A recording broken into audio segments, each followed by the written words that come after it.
Coucou! J'étais en train de monter la vidéo là, sur le petit PC et j'ai vu que j'avais complètement oublié de faire l'intro. En plus, j'ai plusieurs trucs importants à vous dire sur la légende du SAV. Premier truc, c'est de vous abonner. Ça, c'est une évidence. Abonnez-vous, c'est très important. Deuxième truc, je sais que normalement, on doit sortir une vidéo par semaine. Sauf que on va peut-être un peu réduire car en ce moment, je suis en train de chercher un appartement, tout simplement. Je déménage. Et donc, mon temps libre est consacré à faire des visites. Et relier les deux, c'est un peu difficile. Donc voilà, s'il y a un peu moins de vidéos, c'est pour ça. Mais bon, dès que j'ai mon appartement, etc., ou dès que voilà, dès que j'ai signé, ça va repartir de nouveau avec bientôt un nouveau décor dans 3 4 mois, parce que j'achète. Donc voilà, je vous raconte un peu ma vie, même si beaucoup d'entre vous vous en battez les couilles. Donc ça c'est important. Deuxième truc, c'est que les vidéos du ski vont bientôt arriver, les vlogs, les jeux, etc. etc. Ça arrive pas la semaine prochaine, mais la semaine d'après, normalement. Et puis voilà, je crois qu'on en a fini. Il reste plus qu'un truc à faire. Ludo, lance le générique. C'est l'heure du...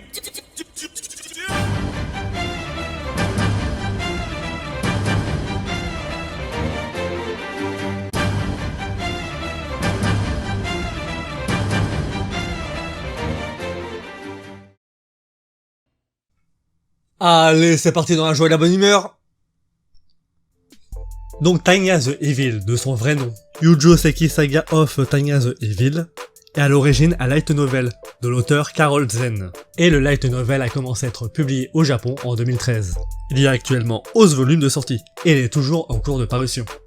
Puis, en 2016, un manga est sorti. Au scénario, on retrouve Carol Zen, et au dessin, on retrouve le mangaka Shika Tojo. Et le manga est prépublié dans le magazine Manty Camp Ice, et actuellement 14 tomes au Japon. Et le manga est aussi sorti en France, chez l'éditeur Tokam, et actuellement 8 volumes de sortie. Puis par la suite, en 2017, on a eu le droit à un animé de 12 épisodes. Et l'animé vient des studios Noot, et vous pouvez le retrouver en France, chez Crunchyroll. Puis la même année, on a eu le droit à un manga OZEF qui est sorti qu'au Japon. Ce qui nous amène maintenant en 2019, exactement le 8 février 2019. Un film est sorti, nommé Tanya the Evil of a Movie, et ce film est la suite de la saison 1. Et vous pourrez bientôt le retrouver en France sur Crunchyroll. Bon, maintenant que j'ai parlé de tout ça, on va pouvoir faire le résumé. Mais avant de faire le résumé, je tiens à préciser qu'aujourd'hui on va parler que de l'animé, et que le manga, même si suit le même fil rouge de l'histoire, est complètement différent, et malheureusement en moins bien. Bon, maintenant que cette parenthèse est terminée, n'oubliez pas de vous abonner et de regarder mes autres vidéos. Et on va pouvoir commencer le résumé. Et oui, au mec dégueulasse au fond de la ville et qui a les yeux qui louchent, on va pouvoir commencer le résumé. Et mec, tu as gagné un bonbon. Ah bah merci, c'est très cool. Cette histoire va nous amener au Japon, où notre héros est un employé de bureau qui a pour but de virer les gens. Hashtag connard. Et d'ailleurs, oui, ce boulot existe. N'est-ce pas Jean-Marc? Espèce d'enculé, t'as pas réussi à me virer toi? Tu sais qu'insulter ton boss, même sur des réseaux sociaux, c'est un motif de licenciement? Je m'en fous, je suis parti. Ah ouais, t'as démissionné? Non, on m'a viré. Je crois qu'il a pas réussi. C'était quelqu'un d'autre. C'est vraiment désastrant. On peut revenir au sujet du jour? Ouais. Donc un jour, notre héros vire un mec. Et le mec, il était pas très content. S'il vous plaît, il y a des enfants mais virez pas. Je m'en bats les couilles, dégage. Et donc le mec il s'est fait virer à vous jouer à 300. Is Spartan! Sauf que lui d'un trou c'est un quai de métro avec un métro qui est arrivé. Et au lieu de mettre un gros chassé, il a poussé comme une chiotte dans le dos. Donc, en clair, ça n'a rien à voir avec 300. C'est pas faux. Et là, le temps s'arrête. Dieu a arrêté le temps. Et il commence à faire la discute avec notre héros. Sauf que notre héros dit ah, je suis athée moi, je crois pas en Dieu. Mais il est con lui, je viens d'arrêter le temps, d'où il croit pas en moi? Bon, tu crois pas en moi, enculé? Bah je vais te réincarner dans un autre monde. On va voir si tu trouves pas la foi, bâtard. Bon, certes, il l'a pas dit comme ça. Mais en clair, ça voulait dire ça. Et donc, notre héros se réincarne en nourrisson, en une petite fille toute mimi, du nom de Tanya. Sauf que ce monde parallèle est à l'aube d'une guerre, qui ressemble très portrait à notre seconde guerre mondiale. Et autre petite différence, la magie existe, et Tanya en est dotée. Et donc, on va suivre notre héros, qui est devenu une héroïne, qui va essayer de monter les échelons de l'armée pour pouvoir se la couler douce, et surtout être en sécurité, très loin du champ de bataille. Mais ça, Dieu, renommé Lettre X par Tanya, ne l'entend pas ainsi. Donc Tanya the Evil est un animé de type seinen, slash action, slash guerre, slash isekai réincarnation. Ok, c'est très cool tout ça. Mais dis-moi Savi, malgré que cet animé est un animé de type isekai, slash réincarnation, tu le trouves comment? Eh ben pour être honnête avec vous, l'animé Tanya of the Evil, il déchire de ouf. Je vais même aller plus loin, c'est un très bon isekai réincarnation. Un très bon quoi? Un très bon isekai réincarnation? Oh my god. Je pensais jamais t'entendre dire ça. T'exagères un peu là. Ouais, un tout petit peu, mais je suis grave surpris. Pourquoi c'est un très bon isekai? Comment ça, pourquoi? T'es con quoi? T'as pas entendu le résumé? On parle d'un mec qui crève. Il y a Joe qui débarque, et le mec dit « Je suis athée, je crois pas en toi ». Et Joe dit « Ok, vas-y, je vais te réincarner dans un autre monde, dans le corps d'une petite fille, on va voir si tu trouves pas la foi, bâtard ». Rien que ça, c'est différent que tous les autres isekai que j'ai pu voir. Le mec, s'il est envoyé là-bas, c'est pas pour une récompense. C'est pas un ancien loser geek otaku, qui a loupé sa vie sur Terre, et qui va pouvoir là recommencer toute sa vie de zéro, et qui va pouvoir faire quelque chose de ouf de sa nouvelle vie. Là, non, si notre héros a été envoyé dans un nouveau monde, c'est une punition. Et ça, tu le vois tout de suite, car comparé à tous les autres isekai slash réincarnation, le héros débarque pas dans un putain de monde heroic fantasy. Y a pas des elfes et des lutins là. Car pour rappel, notre héros débarque dans un monde en guerre, et pas n'importe quelle guerre, vu que la guerre ressemble comme deux gouttes d'eau à notre seconde guerre mondiale. Donc voilà, rien que le synopsis de départ, c'est un truc de ouf. Ouais, j'avoue. Bon, pour continuer ce SAV, on va parler du plus gros point fort de cet animé. Car continuer à vous le cacher, ça va être compliqué. Car tu te souviens quand j'ai dit que le héros s'est incarné en une héroïne toute mimi, toute gentille? Ouais, je m'en souviens. Eh ben, j'ai menti, car elle est loin d'être toute mimi et toute gentille. On est plutôt là en mode psychopathe. Non, sans blague, regardez cette tête. Elle fait flipper la gamine. Dis-toi qu'elle est tellement flippante et douée que tout le monde la connaît. Tous les pays et tous les soldats connaissent son blaze. Et la gamine n'a pas n'importe quel blaze. Tout le monde la nomme le démon du Rhin. Car lors de la bataille du Rhin, l'une de ses premières batailles, elle a niqué tout le monde. Elle a fait un carnage. Et faire ça dans un animé de guerre, c'est très important. Car nous, on voit et on sait que la gamine elle est puissante. Mais les adversaires aussi. Et tout ça, ça va donner une plus grosse importance à l'héroïne. Parce que là, on est dans un animé de guerre et de bataille. Et que l'héroïne soit connue et crainte de tous, ça rajoute un level. Et tout ça, c'est très bien géré car ça nous fait rentrer encore plus dans le monde. Donc voilà, personnellement, je kiffe de ouf le personnage de Tanya. Et je tiens à dire bravo au studio Mute. Car pour toutes les expressions du visage, ils ont hyper bien géré, que ça soit celle de Tanya ou de tous les autres. Car on ressent bien la peur, la joie, la tristesse, etc. etc. Mais n'empêche, là où ils ont le mieux géré, c'est pour les expressions de visage de Tanya. Parce que là, on ressent directement la folie de la personne. Bon, maintenant, on va pouvoir parler d'un autre truc de ce monde, la magie. Car comme vous avez pu le voir, ils peuvent voler. Donc comment bien vous décrire la magie de ce monde-là? Tu vois le Katon boule de feu suprême et le Kamehameha? Ouais, je vois bien, mais je vois pas le rapport. Le Katon, c'est le chakra, et le Kamehameha, c'est le ki. Ouais, je sais très bien, enculé de tes morts, laisse-moi finir. J'ai parlé du Kamehameha et du Katon pour que t'as l'image en tête, de la puissance. Ouais, alors? Eh ben, ça a rien à voir avec ça. Là, on est plus sur un genre de Leviatum Leviosa, niveau puissance.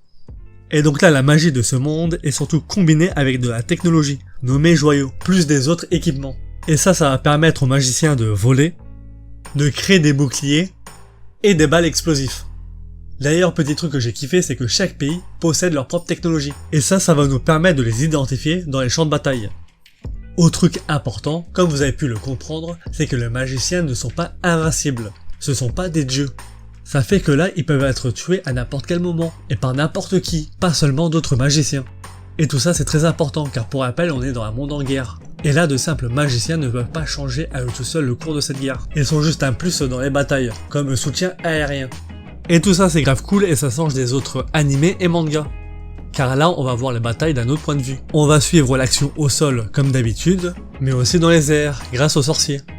Et ça va nous amener à deux types d'actions réelles. Les bombardements stratégiques contre les bases ennemies et les trucs anti-aériens, mais aussi des affrontements entre plusieurs unités de magie. Et tout ça c'est très bien chorégraphié, il y a beaucoup d'actions, c'est fluide, dynamique et spectaculaire. Et voilà pour tout ce qui est de la magie. Maintenant on va pouvoir parler du scénario. Et on peut dire qu'il est là le plus gros point faible de l'animé. En tous les cas c'est là où les gens le critiquent le plus. Car j'ai pu voir des gens qui disaient que cet animé c'était de la merde, car le scénario est vide. Et que l'animé se regarde seulement grâce à Tanya. Et donc, c'est pour ça que l'animé c'est de la merde. Ok. Bah pour moi c'est rien de catastrophique. Bien au contraire, le personnage principal est tellement puissant et unique dans son genre qu'à lui tout seul il rend l'anime génial. Donc pour moi ça c'est pas réellement un défaut. Après pour ceux qui disent que le scénario est vide, je suis un peu d'accord avec vous. Parce que d'accord, il n'y a pas réellement de fil rouge, et le personnage principal n'a pas réellement un but. À part de buter l'être X et de survivre à la guerre. Même pour ça, c'est pas réellement un but. Et donc pour ça, je suis un peu d'accord avec vous. Mais le truc qui m'a le plus saoulé dans tous les trucs que j'ai lus, C'est ouais, l'animé, il raconte rien de spécial, hein. Il y a aucun message à en tirer, le personnage est dans l'armée juste pour de l'action. je suis sûr que les mecs qui écrivent ce genre de messages, c'est des bobos parisiens à la con, vegan et hipster. Donc écoute-moi bien, espèce d'enculé, t'es mort. J'ai une petite question à te poser comme ça. Est-ce que c'est mal de regarder un animé ou un manga juste pour le fun? Est-ce qu'un animé et un manga est obligé de nous passer un message pour qu'il soit bien? Eh ben tiens, j'ai créé un petit sondage en haut de votre écran. Dites-le moi ce que vous en pensez. De plus, pour les cons qui disent que cet animé se regarde le cerveau éteint, est-ce que vous l'avez bien vu?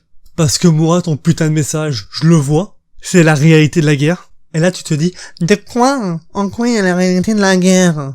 déjà de 1, ferme ta gueule, ta voix m'énerve, et de 2, je vais te le dire.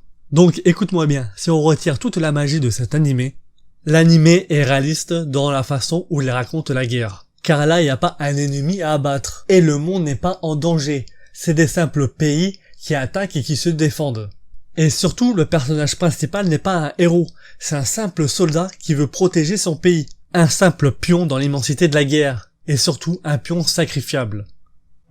Et d'ailleurs, toute cette partie guerre est très bien faite, car l'anime va nous faire voir deux aspects de la guerre, les batailles et le front, mais aussi l'envers du décor, l'arrière-garde, tous les trucs stratégiques. Et tout ça, c'est très sympa à suivre. Après, je sais pas s'ils racontent de la grosse merde dans leur réunion, mais c'est divertissant. Et en plus, grâce à cette partie stratégique, etc., ça va nous permettre d'utiliser le type Isekai réincarnation. Car comme je l'ai déjà dit, la guerre de ce monde-là ressemble comme deux gouttes d'eau à notre seconde guerre mondiale. Il y a que 2-3 trucs qui changent. Le connard de moustachu n'existe pas, et les psychopathes allemands ne veulent pas tuer Rabbi Jacob. Et heureusement car Tanya est allemande, donc l'action se passe en Allemagne. Et ça l'aurait foutu un peu mal. Et donc comme je l'ai dit, le type Isekai / réincarnation va pouvoir être utilisé là-dedans. Surtout niveau stratégique. Car n'importe quel débile qui a été au collège connaît l'histoire de la seconde guerre mondiale. Et si on rajoute à ça l'école militaire qu'elle a fait, elle a les clés stratégiques pour que l'Allemagne gagne la guerre. Du style, c'est la seule qui s'est dit, tiens, ingénieur de la pseudo-France de ce monde-là qui part à l'étranger, ça sent un peu la merde. Et sans blague, si on a un qui a pas la ref, suicide-toi. Mais avant ça, va niquer ta mère. Bon, après ces mots doux, on va pouvoir continuer. Donc Tanya, avec toutes ses cartes en main, s'est dit, je vais pouvoir monter tranquillou. Avec ses connaissances et ses stratégies, elle a pu se faire remarquer comme prévu, par les hauts gradés. Mais on peut dire que ça lui a joué un tour, car à un moment elle a fait un rapport stratégique, où elle disait qu'une brigade mobile composée d'uniquement de magiciens serait une bonne idée. Et c'est une très bonne idée, les hauts gradés ont apprécié. Sauf qu'elle avait pas prévu que ça serait elle la commandant, et qu'à cause de ça elle devrait retourner au front. Et d'ailleurs, quitte à me répéter, cette partie-là elle est kiffante. Rien que l'entraînement pour sa brigade, c'est excellent. Vu qu'elle n'avait pas beaucoup de temps pour former ses hommes, pour qu'ils deviennent une très bonne brigade, bon on peut dire qu'elle a pas été de main morte. En plus à chaque fois elle leur fait mener la vie dure, mais pourtant il y a un truc entre elle et ses hommes, il y a une genre d'alchimie, et tout ça, ça déchire.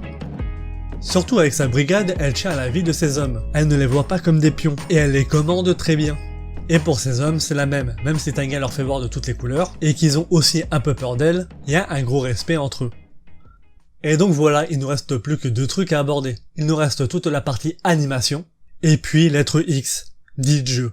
Donc comme vous le savez, l'être X a réincarné notre héros dans ce monde pour qu'il trouve la foi. Et on peut dire que ça a pas trop marché. Donc il se dit, je vais intervenir, hein. Autant pousser quoi. Et donc il s'est dit, tiens, je vais bénir le joyau instable de Tanya. Pour rappel, les joyaux, c'est une technologie qui permet d'utiliser la magie, entre parenthèses. Ça fait que maintenant, quand elle veut utiliser son joyau à pleine balle, Tanya doit prier Dieu. Seigneur, pitié, sauvez notre patrie. Protégez-la de tous ces envahisseurs hérétiques et impies. Il nous reste un long chemin à parcourir. Et c'est au bout de celui-ci que nous atteindrons enfin la terre promise. Tu la sens l'ironie et surtout l'idée géniale? Par contre, ça, elle a pas trop kiffé.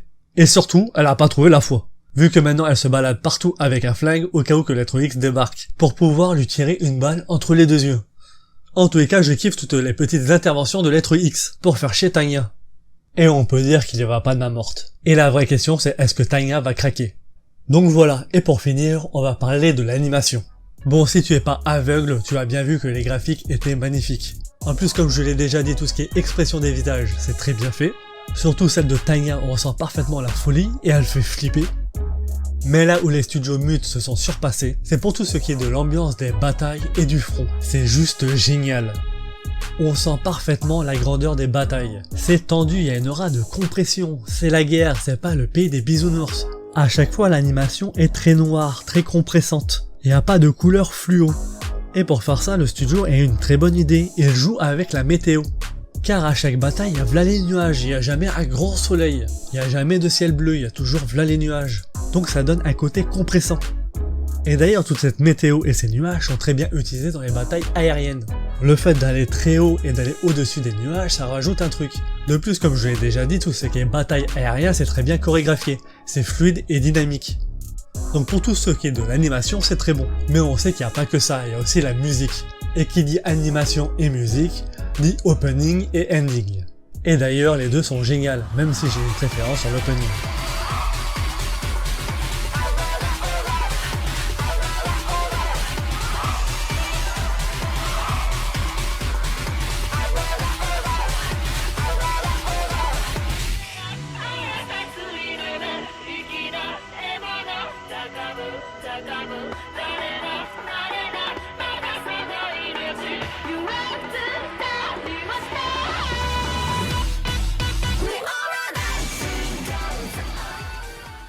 Donc comme vous avez pu le voir, l'opening va parfaitement avec l'animé. Il est très noir. Et si la musique vous dit un petit truc, c'est normal car le groupe qui l'a fait a aussi fait l'un des openings de Bleach. Après, pour tout ce qui est de la bande son de l'animé, même si je m'y connais pas trop en musique et j'ai grave kiffé, je trouve que la musique va parfaitement avec l'animé. Elle rend l'action épique. Et le dernier gros point fort, je sais pas si ça s'appelle comme ça, c'est le bruitage. Oh putain, le bruitage!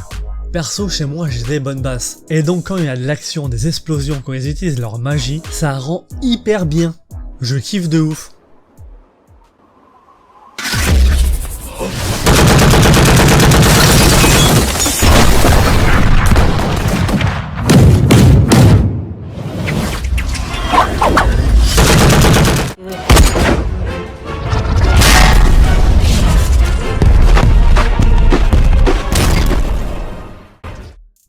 Donc là, personnellement, je sais pas ce que ça a donné chez vous. En tous les cas, moi, personnellement, je le répète, mais je kiffe les bruitages. Il y a un truc dedans, il y a une puissance, c'est du délire. Et donc voilà, on arrive enfin à la fin de cet SAV. Et pour résumer, Tanya the Evil, c'est un très bon animé. Le personnage déchire, je trouve que la guerre est très bien gérée, et le délire avec Dieu aussi. Ce qui donne un très bon isekai réincarnation. Et donc voilà. Oublie pas de t'abonner à ma chaîne, ça me fera extrêmement plaisir et ça me permettra d'avancer, et d'activer la petite cloche des notifications, pour être informé de la sortie de mes futures vidéos. Et si tu as le temps, va jeter un coup d'œil sur les autres vidéos, ou viens faire un tour sur nos réseaux sociaux, ça nous fera extrêmement plaisir. Bon, tu viens de regarder le SAV sur Tanya the Evil, c'était sa vie, à plus!